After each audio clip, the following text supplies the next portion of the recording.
It's the Smart Home Helper, and today I'm going to go over factory resetting the Yamiry Smart Lock. So this is the smart lock that I'm going to be resetting, and first thing you want to do is make sure that it has power. So you'll click here, make sure that it has power. If it doesn't, then you're going to want to actually go ahead and change the batteries. But to reset, go ahead and start here on the back. We're going to push up here, and on the very top up here, you'll see a little small button.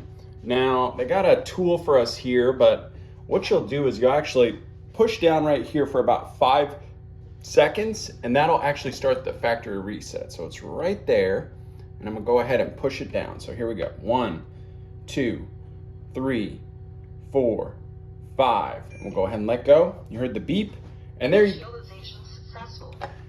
go. That's how you factory reset this lock. It's really simple, but typically whenever you're wanting to install or set up, that's actually a good starting point, because sometimes in the factory they'll sync these to make sure that they're working.